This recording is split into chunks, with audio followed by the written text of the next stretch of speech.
A partir de agora, visão do momento. Informação e credibilidade. Falando de política, economia, saúde, educação e segurança pública. Mediador Dr. Ramon Butti. Visão do momento. Só aqui. Bem, ouvintes da Rádio Visão, recebendo em nossos estúdios o Dr. Carmo Gonzaga de Freitas, ele é reumatologista do Hospital Santa Genoveva. Ele vem nos trazer relevantes informações sobre essa doença que atinge uma gama da população, que é o reumatismo, e demais outras doenças que podemos tratar como lero, torcicola, hernia de disco, entre outras que nós vamos conversar aqui. Bem, Dr. Carmo, seja muito bem-vindo aqui, agradeço por ter nos aceitado o nosso convite e vindo aqui aos nossos estúdios. Eu que agradeço essa oportunidade. Bem, doutor Carmo, vamos falar um pouquinho da sua pessoa. Já me relatou que aposentado, mas exerce ainda a medicina e tem outras atividades. Eu gostaria de saber do senhor quem é o doutor Carmo. Eu já faço parte do museu da cidade, porque aos 70 anos, né? Então eu já vi muita coisa. Nós trabalhamos no Santo Agostinho, o antigo Santo Agostinho, fundamos o Hospital Santa Genoveva, participei de tudo aqui em Uberlândia, né? Minha família é antiga aqui, talvez seja herança mesmo. Então, como eu, meus irmãos, o Lisotti, o Fausto, todos nós exercemos a profissão. Nós devemos ter uns 40 médicos na família. Eu gosto de medicina, eu gosto de lidar com as pessoas. Eu acho que é sempre interessante. Isso é muito importante, né, doutor, para a vida e não só para o exercício da profissão, né? Lidar com a pessoa é muito mais interessante que dar remédio. Então eu acho que faz parte de você conhecer, não o doente, mas a pessoa que está atrás da doença. É exatamente aquela questão, né, das vezes as pessoas irem procurar um médico, às vezes até para conversar, né? Para expor os problemas que está vivendo, que nem sempre é uma doença, né? Você tem que dar acesso, porque às vezes a pessoa está pensando em doença e nessa doença que ele tem, talvez, vamos dizer, a alma dele está pior do que o físico. Em geral está assim porque a situação atual e a vida ultimamente está ficando muito mecanizada, muito impessoal. Comunicação, apesar de todo esse progresso que nós estamos, não tem mais comunicação. Nós não conversamos, nós mantemos um zapzinho e olha lá, falou e pronto. Então as pessoas, isso aí está refletindo na vida das pessoas, elas estão sós, estão sentindo mal, trabalham para sobreviver. A vida deixou de ser prazerosa. Inclusive as nossas férias, nosso descanso faz parte da nossa obrigação. Então isso não está certo, está antinatural. E aí entra também por outras causas, alimento, atividade física e convivência, que afinal de contas nós precisamos. Essa convivência é muito complicada hoje, né? As pessoas, como o senhor disse, as pessoas trabalham muito, né? Tem um dia a dia, né? Que corre para um lado, corre para o outro e acaba se enclausurando dentro das suas casas e mantendo ali a sua reserva, né? Sem conversar com as outras pessoas, ou mesmo sem interagir, né? Exatamente. Nós estamos nos tornando seres antissociais. Exatamente. E isso vai contra a própria natureza, que nós temos que conviver com a família, com os outros, com o diferente, porque senão nós ficamos na mesma, né? E perde o recurso para sobreviver, porque nós precisamos de troca de energia, troca de informação, senão nós ficamos estagnados. Realmente, a palavra certa é estagnado. Essa estagnação, ela provoca aí, vamos dizer, um retrocesso no comportamento do ser humano, né, doutor? Porque aí as pessoas acabam entrando naquela eterna colocação recente, né, na globalização, né, da informação que ela cai lá dentro da nossa casa através dos vários veículos de comunicação que nós temos hoje. E isso é muito prejudicial para nós todos, né?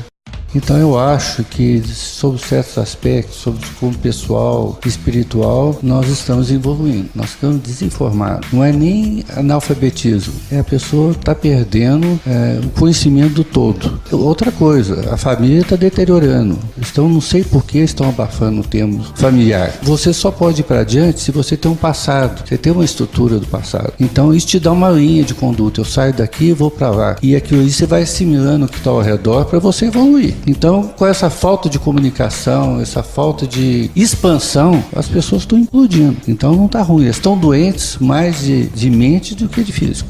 Eu gostaria que o senhor falasse um pouco dessa atividade. O que faz o reumatologista, o médico reumatologista?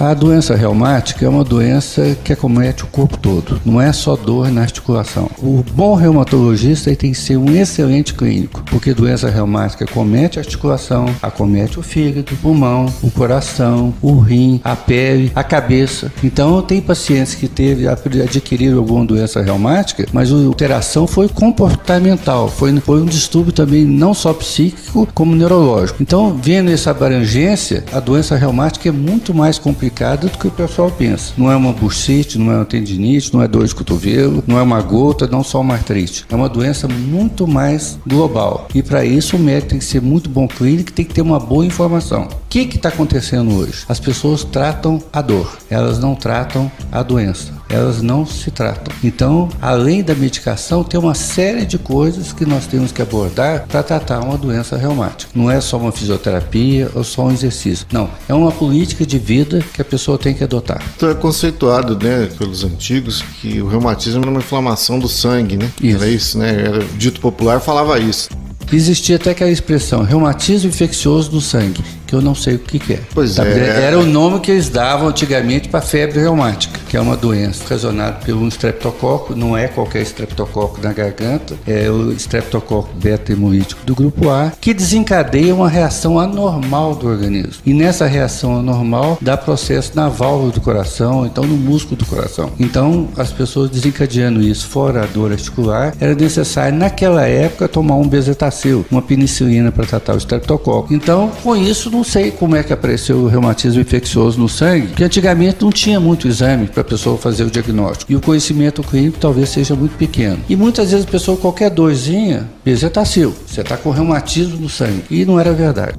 E como é que é os sintomas do reumatismo, doutor? Quais são? O sintoma mais precoce da doença reumática é dor. Dor, inflamação, às vezes pode desencadear febre, fraqueza, e aí vai tendo desdobramentos, que é anemia, a perda de força muscular. Então, dependendo do diagnóstico clínico, dependendo da evolução, será o diagnóstico. A pessoa tem um distúrbio metabólico como gota, a pessoa tem uma artrite reumatoide, que é uma doença autoimune, ou um lúpus eritematoso sistêmico, ou a pessoa tem um aler, ou então uma tendinite qualquer. Então vai depender desse histórico, que começa com a dor, o diagnóstico da patologia que o paciente tem.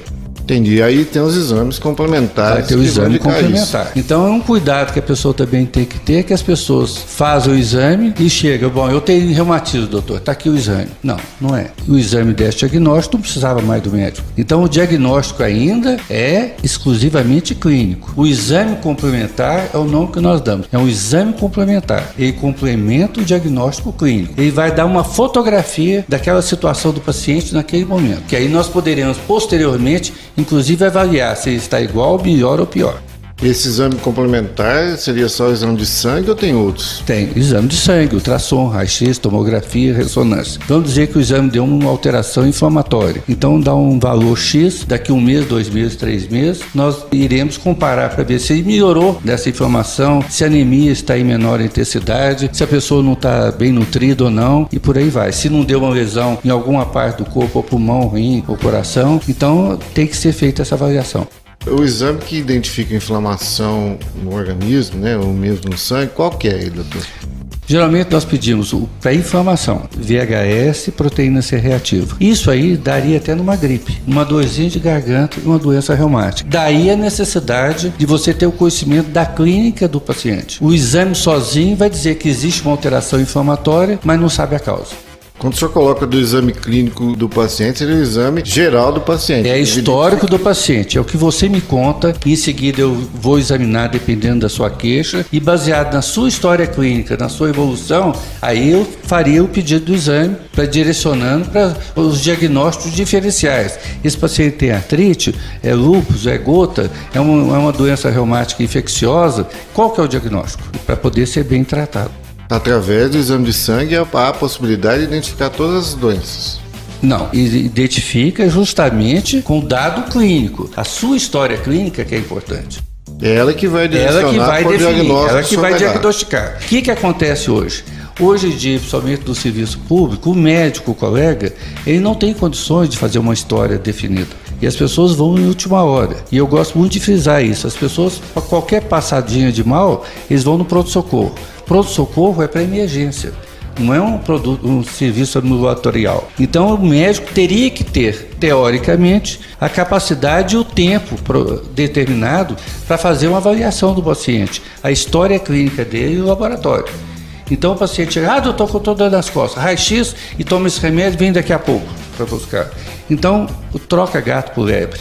Então, nem toda dor lombar é devido à coluna. Pode ser renal, pode ser um tumor, pode ser uma contratura muscular. Quer dizer, tem que fazer a distinção de qual que é a doença para ser bem tratado.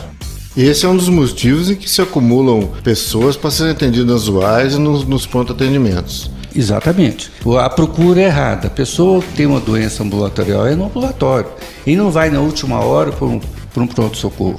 Então nós sabemos que hoje em dia aquela mulher grávida que não fez pré-natal, ela nunca fez o controle e de repente na hora da gravidez ela chega no pronto-socorro. Essa paciente tem risco. O médico não conhece ela, não sabe qual a história clínica dela. Provavelmente ela vai ter uma complicação.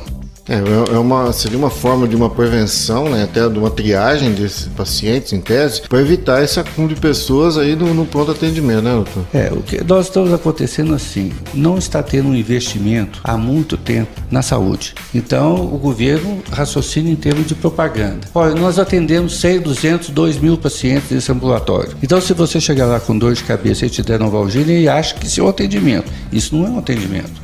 Até o farmacêutico faz isso. Então, quer dizer, devia ter uma orientação populacional ou num serviço de saúde do município para a pessoa ter um atendimento adequado. Olha, você está gripado, vai no ambulatório, mas não vai no pronto-socorro na última hora. Então, a pessoa, basicamente, eu acho que qualquer um, mesmo aquele que não tem condições, deve ter o seu médico. Aquele médico que, pelo menos, minimamente, tem conhecimento como é que ele é, mesmo que o problema não seja da área dele. Então, se o caso dele é cirúrgico, fulano, você vai em fulano, que é ginecologista, seu problema é ginecológico, seu problema é com gastroenterologista. Ou não, você continua aqui porque você precisa de um problema clínico. Então, a pessoa vai ser bem assistida. No serviço público, é muito pouco provável que aconteça isso. Que hoje ele está no médico e o médico vai ver o exame será outro, não tem o histórico adequado do paciente, a terceira vez vai ser avaliado por um terceiro médico. Então, não vai dar certo. Então, a maior parte das complicações, a sobrecarga e o custo é porque, em vez de uma boa conversa, substitui um bom exame. E as pessoas hoje em dia procuram no consultório e já quer exame, achando que o exame dá o diagnóstico. Já tinha paciente que queria fazer ressonância do corpo inteiro. Isso tem um custo, inclusive, para ela. E não vai dar o diagnóstico. Então, a visão que nós estamos tendo da saúde está errônea. E nós estamos indo junto, porque o paciente quer, porque quer isso, e muitas vezes tem médico que não questiona, faz isso, né? Mas nós somos obrigados a educar o nosso paciente. Isso é uma obrigação nossa pelo fato de nós conhecermos a doença. Então eu não posso admitir que um paciente vai dizer para mim qual é a conduta que eu devo ter com relação a ele.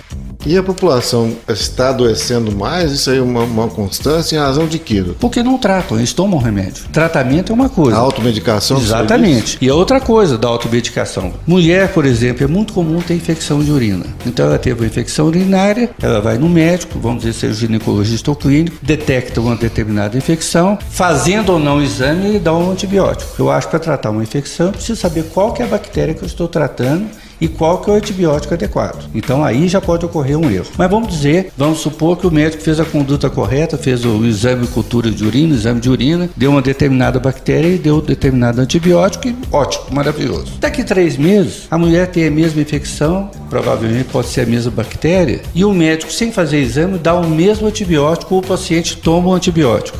A bactéria pode ser a mesma, mas o antibiótico não ser para aquela cepa da bactéria. Então a pessoa melhora o sintoma, mas não melhorou a doença. Então são cuidados que nós temos que ter no dia a dia e que a desinformação, aliás, o problema básico da população hoje em dia é desinformação com relação à educação, saúde, alimentação, política, que o que nós estamos vendo hoje em dia aqui no país é fruto do desconhecimento, é da ignorância, da falta de informação e da falta do espírito crítico da população. Bem, ouvintes da Rádio Visão, iremos para um breve intervalo da nossa conversa aqui com o Dr. Carmo Gonzaga de Freitas, que é médico reumatologista, e em seguida retornaremos para complementarmos a nossa entrevista. Os melhores debates acontecem aqui. Visão do momento.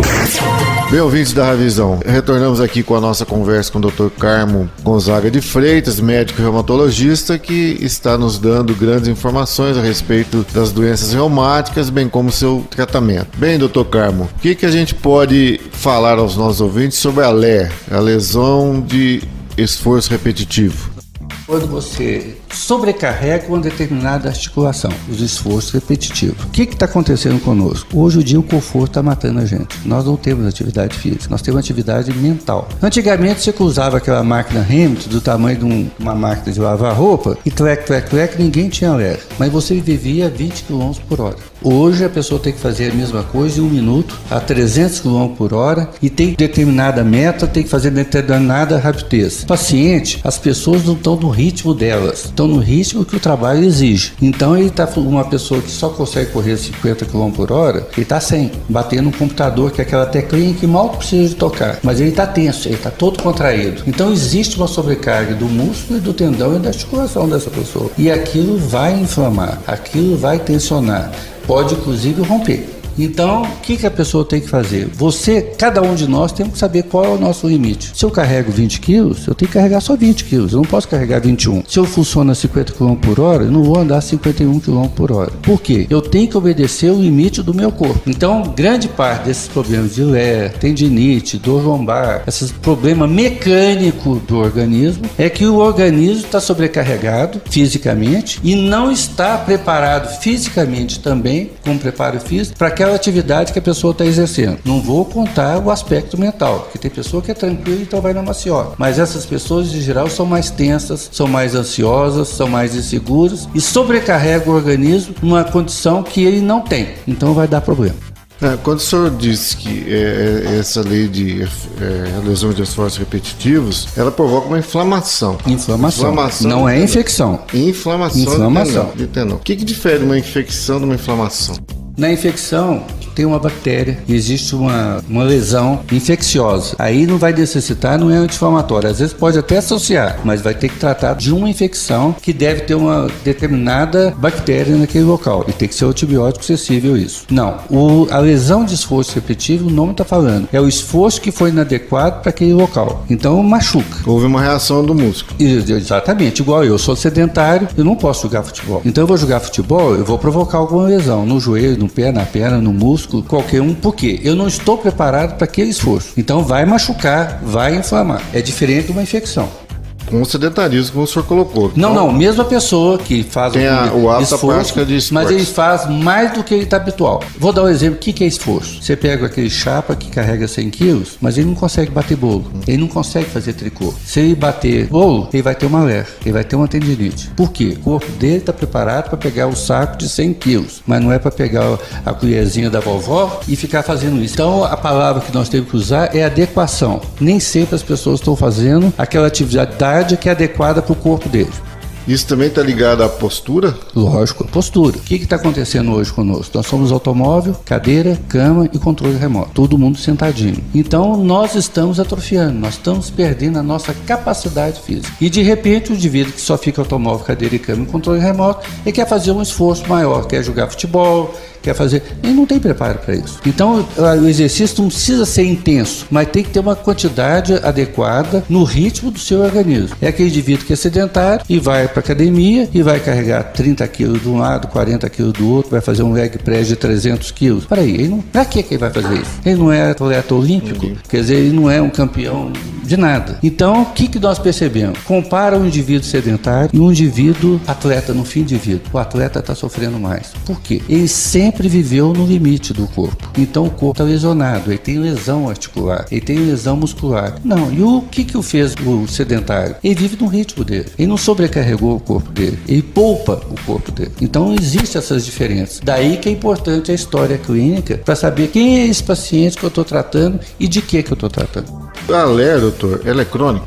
O que é crônico? Que as pessoas dão um jeitinho. Então a pessoa está com uma tendinite aqui no cotovelo. Ah, não, essa dor aqui, eu vou passar a pomada da vovó, e vou fazer o bálsamo Bengay, e vou. Ah, meu vizinho toma catafã, então também vou tomar catafã. E o negócio vai passando uma semana, 2 semanas. Bom, aí cronificou. Por quê? Naquele lugar que está inflamado, o músculo deixou de funcionar. Ele está atrofiando, justamente com o tendão. Então amanhã, quando ele procurar um médico, fazer o diagnóstico adequado e ele for tratar, pode até ser que em 5 dias ele melhora a dor, mas o músculo está atrofiado. Se ele não fazer uma reabilitação dessa articulação, o primeiro tricôzinho que ele fizer vai sentir dor, porque o músculo está lesionado. Então não basta tomar remédio. E quanto mais demorado for o tratamento, pior é. Hoje, antes de sair daqui do consultório, encontrei um paciente que ia no ortopedista que deveria fazer uma cirurgia de menisco do joelho. A lesão dele é pequena. Então ele me perguntou: doutor, se eu posso fazer agora ou devo fazer daqui 1 ano, 2 anos, quando eu achar que eu preciso? Bom, hoje você tem uma lesão pequena. Essa lesão, da mesma maneira que antes não tinha nada, ela vai aumentar. Então a cirurgia vai ficar pior. Então é preferível você tratar hoje uma lesão pequena do que uma lesão maior. Vai dar menos trabalho, ser menos agressivo o tratamento, vai usar menos medicamento e por aí vai. É muito importante pra gente entender, né, doutor? Porque senão a gente fica aí recebendo informações pelas metades, né? E isso está sendo muito bem claro aqui no que o senhor disse a respeito dessa doença. Mas e a torcicolo, doutor? O que é a torcicolo? O torcicolo geralmente está relacionado à tensão. O que é o torcicolo? É o pescoço torcido, vamos colocar o termo assim. Então é uma contração muscular da musculatura do pescoço, ou por um esforço além do adequado, e geralmente a pessoa fez as duas coisas, não só o esforço, como o aspecto tensional, na situação que ele está vivendo naquela ali. Então aquela contração crônica vai chegar num ponto que ela é excessiva, que a pessoa para de movimentar o pescoço. Então fica aí nós poderíamos fazer uma massagem, uma aplicação fisioterápica qualquer, um anti-inflamatório e sobretudo um relaxante muscular. Eu tenho que relaxar a musculatura e tem que saber qual a causa, o que é que desencadeou isso. Ligado a isso, nós temos também a hérnia de disco. O que acontece? A pessoa tem uma dor lombar. Vamos falar de peso. Vamos supor uma pessoa com 20 anos e pesa 60 quilos. Daqui a 5 anos, essa pessoa de 25 anos pesava 60 quilos e está pesando 70. Acontece que esses 70 quilos, qual o raciocínio que a pessoa tem? Quando eu estou andando, essa perna está carregando 35 e essa outra perna está carregando 35 quilos. Não é bem isso não. Quer dizer, quando você está andando, cada tornozelo está suportando uma carga de aproximadamente 10 vezes o seu peso. Então, cada quilo que aumentou entre 60 e 70 quilos, esses 10 quilos, você multiplica por 10 no tornozelo. No joelho, você multiplica por 7. No quadril, por 4. Mas a carga que a pessoa está apresentando naquele local. E na base da coluna, multiplica por 20.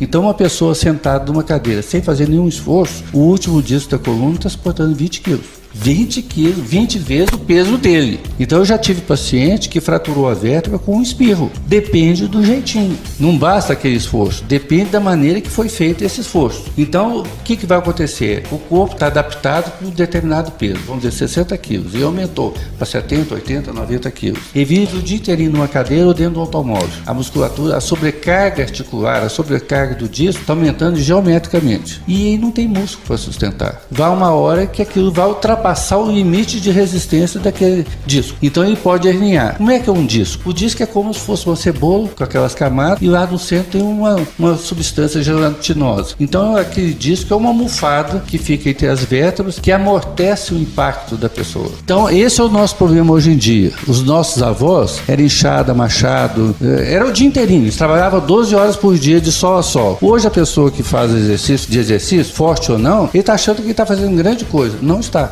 E aí faz 1 hora de exercício, as outras 23 horas. Automóvel, cadeira, cama e controle remoto. Então ele está sobrecarregando muito. Então eu prefiro que a pessoa anda 1.000 metros todo dia que 10.000 metros no fim de semana. É isso que eu gostaria de perguntar para o senhor. Qual é o exercício ideal?